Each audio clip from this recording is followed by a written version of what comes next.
কল্যাণী থেকে আরেক কল্যাণীতে বদলি হয়ে এসেছি। কয়লাকুঠির ডাক্তার, ভারী ঝকমারি কাজ। খাদের কুলি কামন থেকে আরম্ভ করে ম্যানেজার সাহেব পর্যন্ত যে যেখানে আছে সকলের জীবন মরণ যেন আমারই হাতে। আমি যেন তাদের বিধাতা। কারো পায়ে একটুখানি আঁচড় লেগেছে, ডাকো ডাক্তারকে। কোথাও কোনো কুলি ধাওড়ায় হয়তো রোগী মরেছে, ডাকো ডাক্তারকে। খাদের নিচে কুলি মরেছে, সকলের আগে আমাকেই সেখানে ছুটতে হবে। সে যেই হোক, চাকরি করতে এসে সে দুঃখ করে লাভ নেই। বাসাটি মন্দ নয়, টালি দেওয়া খানচালের ঘর, সম্মুখে দেওয়া উঁচু ছোট্ট একটুখানি রক, রকের নিচেই উঠোন, উঠোনে রান্নার ঘর। চারিদিকে ফাঁকা। ভাবলাম ভালোই হলো, আমি যে কলিয়ারিতে ছিলাম প্রকাণ্ড কলিয়ারি, ছোটখাটো একটা শহর বললেই হয়। চারিদিকে ধোঁয়া আর বস্তি, দম যেন আটকে আসত। এখানে তাহলেও একটুখানি নিঃশ্বাস নিয়ে বাঁচব। ম্যানেজার বাবু বাঙালি, বড় অমায়িক ভদ্রলোক। প্রথম এসেছি, তার সঙ্গে আলাপ পরিচয়টা ভালো করে জমিয়ে রাখা ভালো। বিকেলে বেড়াতে বেড়াতে সেদিন তার বাংলোর দিকেই যাচ্ছিলাম। কালো রঙের ভুড়িওয়ালা পিঠে এক ভদ্রলোক আমার দেখে নমস্কার করে পথের মাঝে থমকে দাঁড়ালেন। গোফগুলি নিচের দিক থেকে বেঁকে তার মুখে এসে ঢুকেছে। চোখে সাদা রঙের নিকেলের চশমা। আমার মুখের পানে এক দৃষ্টে তাকিয়ে ভদ্রলোক জিজ্ঞেস করলেন, আপনি নতুন ডাক্তার না? আমি হেড ক্লার্ক। কি আর বলবো, ঘাড় মেরে একটুখানি হেসে নমস্কার করে এগিয়ে যাচ্ছি। তিনি আমার পিছু নিলেন, বললেন, চলুন তবে ওই দিক দিয়ে যাই, আপনার সঙ্গে গল্প করাও হবে। বলেই তিনি নিজের পরিচয় দিতে শুরু করলেন। এখানে চাকরি করছেন প্রায় 10 বছর, অথচ একটি দিনের জন্য তিনি কামাই করেননি। বাড়িদার বেশি দূরে নয়, এখান থেকে মাইল খানিকের মধ্যেই একটা গ্রাম। সন্ধ্যার আগেই রোজ তাকে বাড়ি পৌঁছতে হয়। কোনো কথাই তাকে আমি জিজ্ঞেস করিনি, তবু তিনি আমায় সাবধান করে দিলেন। বললেন, দেখুন, এখানকার নিয়মই হচ্ছে তাই, আপনিও যেন সন্ধ্যের পর আর বাসা থেকে বেরোলেন না। নতুন মানুষ, জানেন না তো, তাই সাবধান করে দিলাম। বললাম, কেন? বলতেই তার সেই কালো গুহের জঙ্গল ভেদ করে পানি রাঙা লাল লাল কয়েকটি দাঁত বেরিয়ে পড়ল। বুঝলাম। তিনি একটুখানি হাসলেন, বললেন, জিজ্ঞেস করবার কিছু নেই, বড় ভীষণ জায়গা মশাই। আপনি ভূত বিশ্বাস করেন? বললাম, না, এই মরেছে। চারিদিকে ভূত মশাই, কল্যাণীটা ভূতে ভূতে একেবারে ছেয়ে গেছে। সন্ধে হলে এই তল্লাটে আর একজন মনীষী দেখতে পাবেন না আপনি। ছাদের নিচে দিনের বেলাতেই লোকজন নামতে ভয় করে। রাত্রের কাজ তো একরকম উঠেই গেছে। অন্ধকার রাত্রে এক একদিন দেখবেন কি ভীষণ ব্যাপার। ঘরে বসেই হয়তো শুনতে পাবেন ইঞ্জিনের শব্দ হচ্ছে, খাপ চলছে, ঘন্টা বাজছে, ট্রাম লাইনের ওপর ঘর ঘর ঘর ঘর করে কয়লার গাড়ি ছেড়ার শব্দ পাচ্ছেন। কিন্তু কাছে গিয়ে দেখুন, সব চুপ, কোথাও কিছু নেই। সন্ধ্যের মধ্যে দেখলেন দ্বীপের কয়লার একটি গুঁড়ো পর্যন্ত নেই। সকালে গিয়ে দেখুন 4-5 ওয়াগন কয়লা গাদা হয়ে গেছে। বললাম, তাহলে তো ভালোই বলতে হবে, ভূতগুলো খুব উপকারী, বলুন। ভদ্রলোক আবার তেমনি দাঁত বের করে একবার হাসলেন, বললেন, তা বলতে হবে কি, খুন যখন চেয়ে লেগেই আছে, এমন মাস গেল না যে খাদের নিচে দু চারটে খুন না হচ্ছে। আজ মনেই যা কিছু হতো এইভাবেই সবকিছু হতো। গত 6 বছর ধরে ভূতগুলো দেখছি উপরে উঠে এসেছে। এই ধরুন আমার অফিসের খাতাপত্র আজ ঠিক যেমনটি রেখে চাবি বন্ধ করে দিয়ে এলাম, কাজ সকালে এসে দেখবো সব ওলট পালট হয়ে গেছে। এখানকার জিনিস ওখানে, ওখানকার জিনিস এখানে, একেবারে তছনছ কাণ্ড কারখানা। নষ্ট কিছু করে না, এই যা আজকাল আমাদের সব কাজ হওয়া হয়ে গেছে। এসে জিজ্ঞেস করলাম, তাই বুঝি বেলা থাকতে থাকতে আপনাকে বাড়ি পৌঁছতে হয়? ঘাড় নেড়ে ভদ্রলোক জানালেন, নিশ্চয়। একদিন যে কাণ্ড ঘটেছিল মশাই, শুনলে আপনার গা হাত পা শিউরে উঠবে। থাক, আজ আর আমার দেরি হয়ে যাচ্ছে, আর একদিন বলবো, এখন চলি, নমস্কার। বলেই তিনি তার হাত দুটি তুলে আমার আরেকটি নমস্কার করে ডান দিকে রাস্তা ভাঙলেন। ম্যানেজার বাবুর সঙ্গে সেদিন আমার অনেক কথাই হলো। বললাম, ভূতের কথা কি সব শুনছি আপনার কলিয়ারিতে, এটা কি সত্যি? ম্যানেজার বাবু হাসলেন,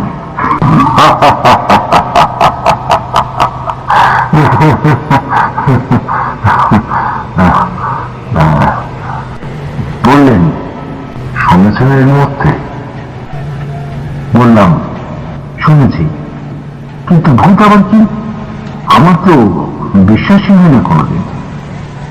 ঘাড় নেড়ে ম্যানেজার বাবু বললেন, কিচ্ছু নয়, তবে খাদের অবস্থা বড় খারাপ, চালগুলো অত্যন্ত নরম, খুব সাবধানে কাজ করতে হয়, নইলে কয়লা কাটতে গিয়ে চাল থেকে পাথর খসে পড়ে, লোকজন প্রায় মারা যায়। আগে না, কিছুদিন আগে কেন, অনেকদিন আগে, আমি তখন এখানে ছিলাম না। সিঙ্গারন নদীতে সে বছর ভয়ানক বান হয়। বানের জল এত বেশি বেড়ে ওঠে যে হঠাৎ একদিন দেখতে না দেখতে বান এসে পড়ে খাদের মুখে। চাণক্যের পথে হুড় করে জল ঢুকতে থাকে। তাকে আর হচ্ছে কি, দিনের বেলা খাদের নিচে তখন কাজ চলছে। লোকগুলোকে বাঁচাবার অনেক চেষ্টা করা হয়েছিল, কিন্তু কদিন ধরে ক্রমাগত জল ঢুকছে। 3 দিনের দিন বান যখন পূর্ণ, হাত তখন ভর্তি হয়ে গেছে। পাম্প দিয়ে জল তুলে তুলে অনেক কষ্টে নিচে নামিয়ে দেখা গেল প্রায় 50 জন লোক খাদের যেখানে সেখানে মরে পড়ে রয়েছে। সেই থেকে লোকের ধারণা হলো যে অতগুলি লোক একসঙ্গে যেখানে মারা যেতে পারে, ভূত সেখানে আছে।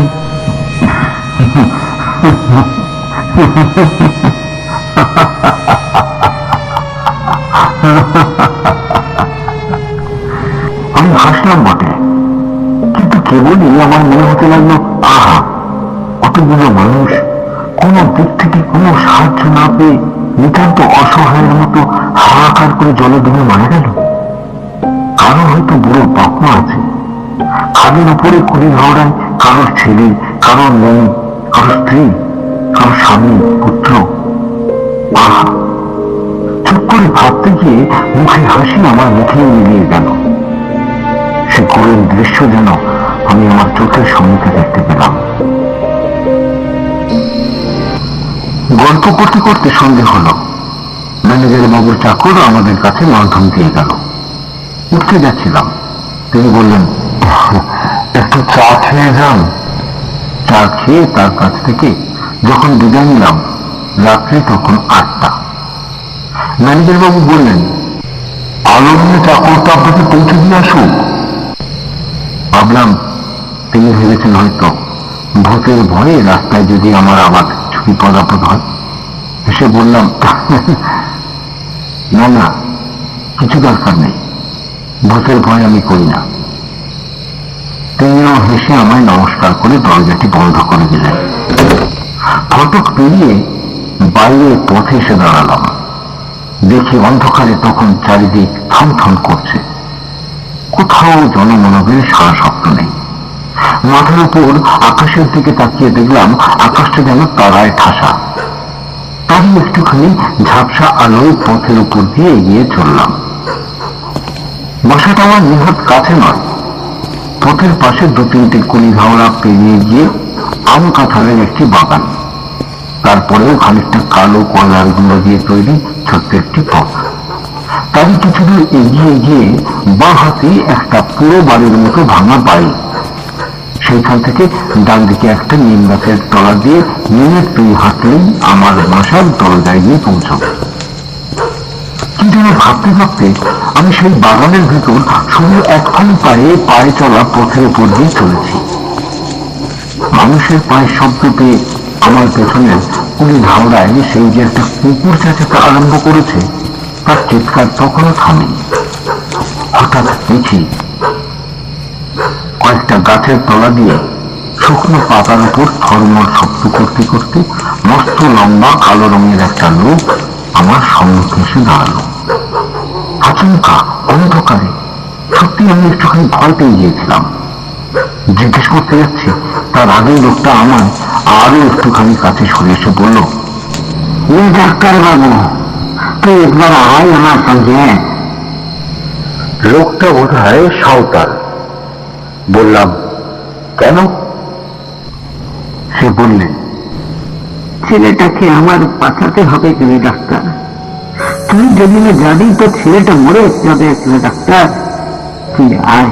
কি হয়েছে তোর ছেলের? তা জানি না বাবু, তুই দিকনি চল, আবার তোকে আমি ঘরের কাছে নাড়াইয়া দিয়া যাব। গলার আওয়াজ শুনে মনে হলো লোকটা এক্ষুনি হয়তো কেঁদে ফেলবে। আমি আর না বলতে পারলাম না। বললাম, চল।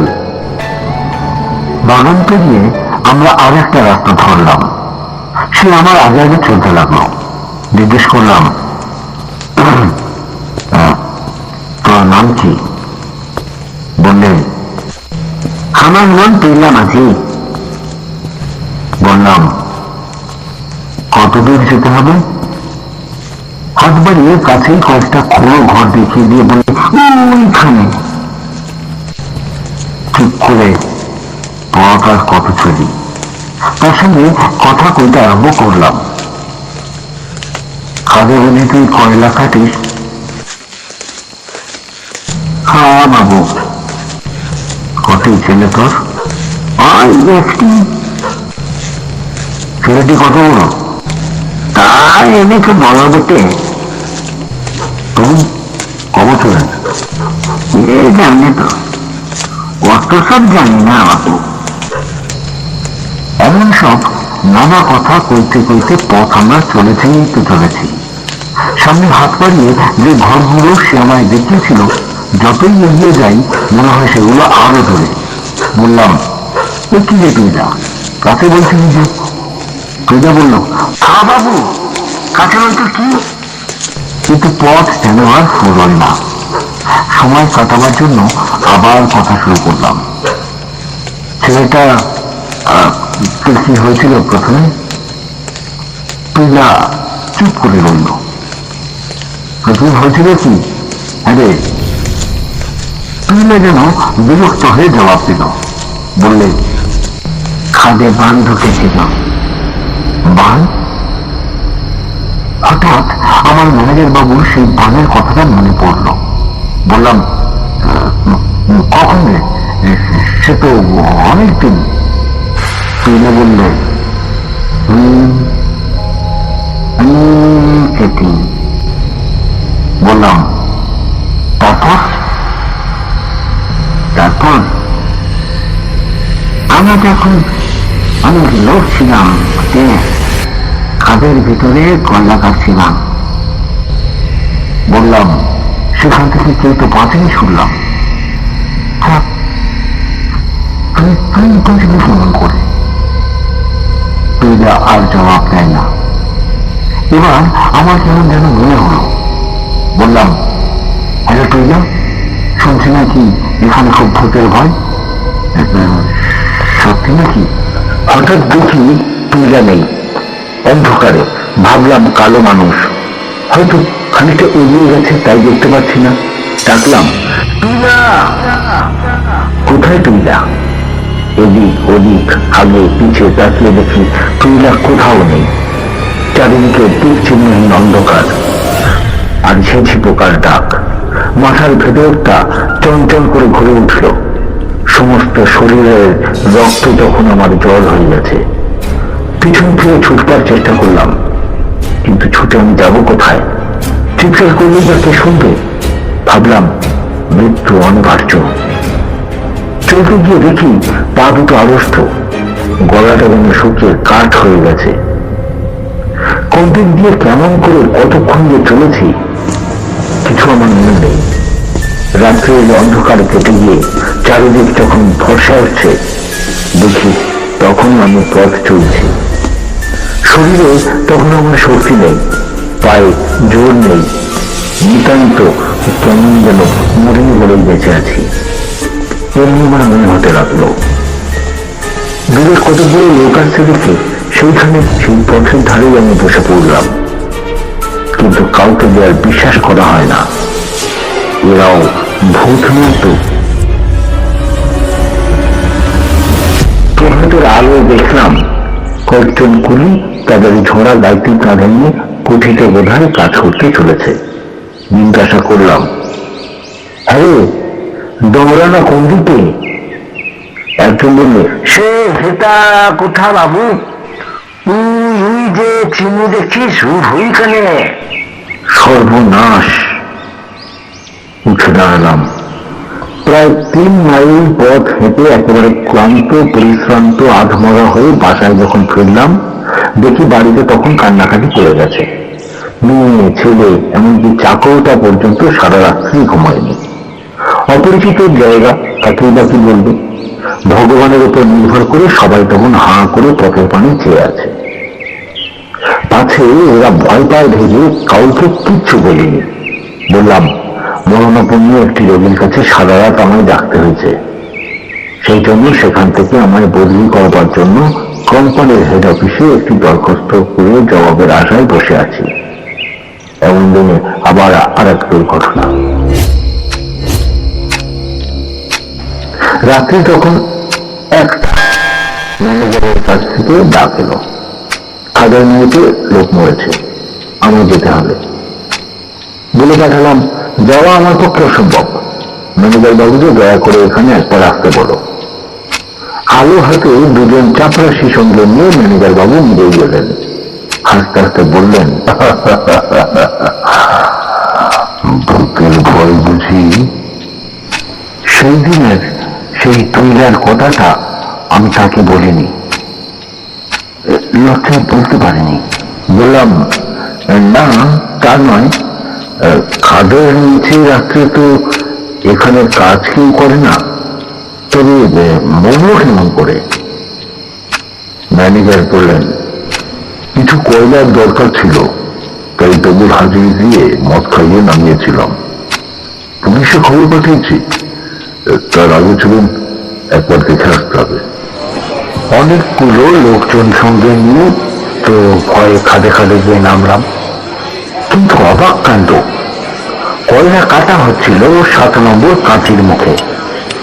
সেইখানে কয়লার চাবড়া মাথায় করে লোকটা মরেছে। মরার পর মৃতদেহ তারা সেইখানে ফেলে রেখে লোকজন উপরে উঠে এসেছিল। ফিরে এসে দেখা গেল মৃতদেহ সেখানে নেই। মালকাটার সর্দারকে সঙ্গে নিয়ে প্রচুর আলো এবং লোকজনের সঙ্গে আমরা মৃতদেহের সন্ধান করতে লাগলাম। প্রায় ঘন্টা খানেক খোঁজাখুঁজির পর দেখা গেল তার সেই রক্তাক্ত মৃতদেহ পড়ে আছে একটা প্রকাণ্ড গোফের মাঝখানে, যেখানে যাবার কোনো সম্ভাবনাই তার নেই। মৃতদেহটাকে সেখান থেকে টেনে নিয়ে আবার সেই 7 নম্বর কাঠির কাছে রেখে দিয়ে আমরা তো উপরে উঠলাম।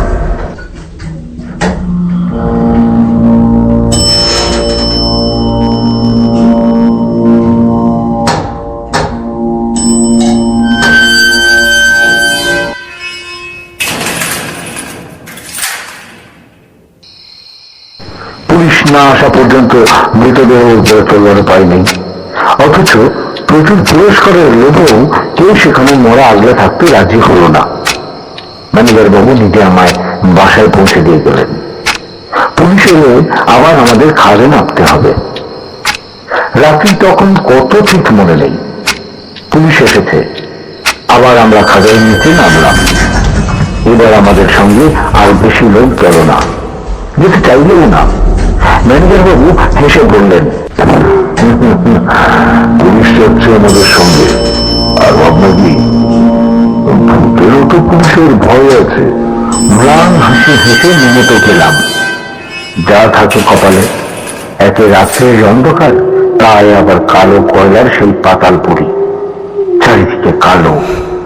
তবে আমাদের সঙ্গে আলোও ছিল প্রচুর। প্রত্যেকের হাতে একটি করে অ্যাসিটিলিন গ্যাসের বাতি। পুলিশ ইন্সপেক্টরের হাতে টর্চ। আগে আগে যাচ্ছে মালকাটার সর্দার। কিন্তু গিয়ে দেখি অবাক কাণ্ড, মৃতদেহ সেখানে নেই। খালি খানিকটা রক্তের দাগ কালো কয়লার উপর জমাট বেঁধে রয়েছে দেখলাম। গিয়ে ওর মুখ চর্চাই করে দাঁড়িয়ে আছি। কারো মুখে কোনো কথা নেই, চারিদিক নিস্তব্ধ। খাদের চাল থেকে কোথাও বা খুঁতখুত করে ছোট ছোট কয়লার টুকরো খসে খসে পড়ছে। কোথাও বা টুপ টুপ করে জল পড়ার শব্দ পাচ্ছি। কি করা যায়? ইন্সপেক্টর বাবু বললেন, আসুন এদিক ওদিক খোঁজ করে দেখি। আমার বিশ্বাস হচ্ছে না। বিশ্বাস তার না হবারই কথা, কিন্তু আমরা আর না বিশ্বাস করে যাই কোথায়? এর আগের বারেও তো এমনি হয়েছিল। খোঁজাখুঁজি আরম্ভ করলাম। ইন্সপেক্টর বাবু বেশ সাহসী লোক। টর্চের আলো ফেলতে ফেলতে তিনি সবার আগে আগে চললেন। সবার পিছনে যেতে আমার ভয় করছিল। কোন রকমের পাশ কাটলে কৌশল করে কাউকে জানতে না দিয়ে ফস করে আমি এক সময় মাঝে গিয়ে ঢুকলাম। খোঁজার আর অন্ত রইল না, কিন্তু লাশ আর পাওয়া যায় না। খুব ছোট্ট একটা সুরঙ্গের ভেতর দিয়ে চলেছি। হঠাৎ একটা বিকট চিৎকার।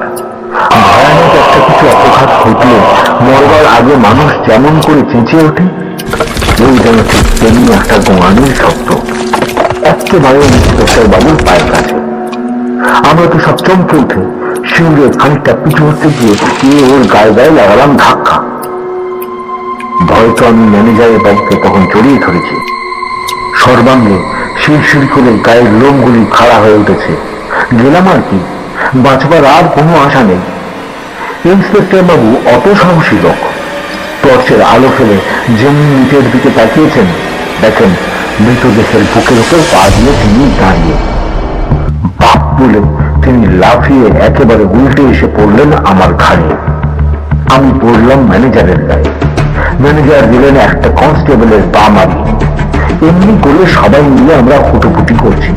এমন সময় অবাক কাণ্ড, ইন্সপেক্টরের হাতে টর্চ গেল নিতে। অনেক টেপাটেপি করেও কিছুতেই আর জ্বালানো গেল না। তারপরেই একে একে আমাদের প্রত্যেকের হাতের আলোগুলো নিভতে আরম্ভ করলো।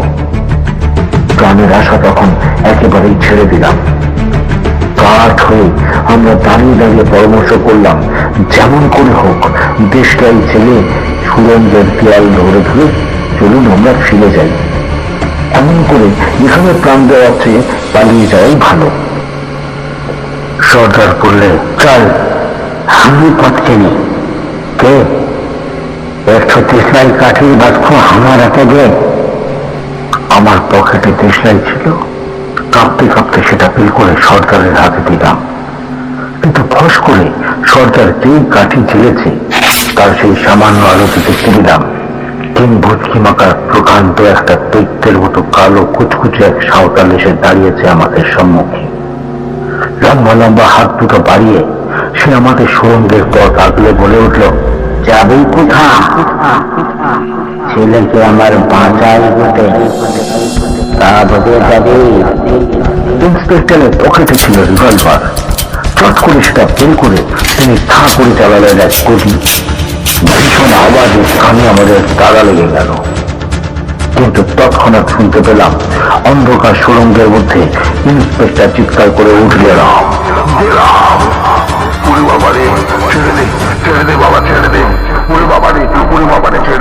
ভূতে মানুষের মারামারি। ইন্সপেক্টরের গোঙানির আওয়াজ শুনতে পাচ্ছি। মনে হচ্ছে যেন তাকে আমাদের কাছ থেকে খানিক দূরে নিয়ে গিয়ে ফেলেছে। ঝটপট ঝটপট করতে করতে সব থেমে গেল। শুনলাম সাঁওতালটা বলছে, গুলি চালাবি না, আর চালাবি, চালা চালা, আমার ভালো। আমরা তখন পরস্পরকে জড়িয়ে ধরে ঠক ঠক করে কাঁপছি। আমাকে মেরেছিস বালুদ বলে, জলের ভিতর থেকে মারা কইরা, ছেলেটা ছিল আবার তাকেও মেরে দিল। বলতে বলতে সাঁওতালটা এগিয়ে এলো আমার দিকে। কই কই তোদের ম্যানেজার, কই? ম্যানেজার বাবু খেলে ফেললেন। তো হয় বাবা, ছেড়ে দে বাবা, আমার ছেড়ে দে বাবা, আমার কোনো দোষ নেই।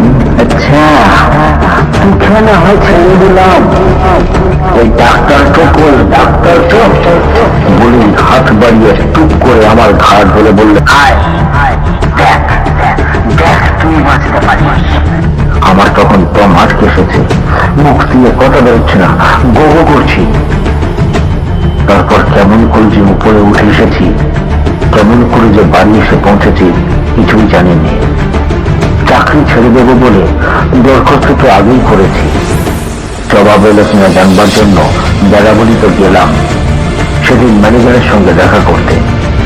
গিয়ে শুনি অদ্ভুত ব্যাপার, কাল রাত্রি থেকে ম্যানেজারকে কোথাও খুঁজে পাওয়া যাচ্ছে না। খাদের নিচেও নয়, খাদের উপরেও নয়। সর্বনাশ! সর্বাঙ্গ আমার শিউরে উঠল। তাহলে তিনি গেলেন কোথায়?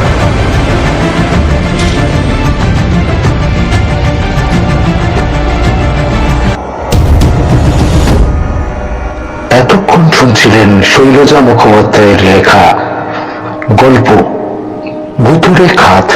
গল্প পাঠিয়েছিলাম আমি টিকে ফিরাজ। এরকম রহস্যময় রোমাঞ্চকর আরো গল্প শুনতে আজই সাবস্ক্রাইব করুন।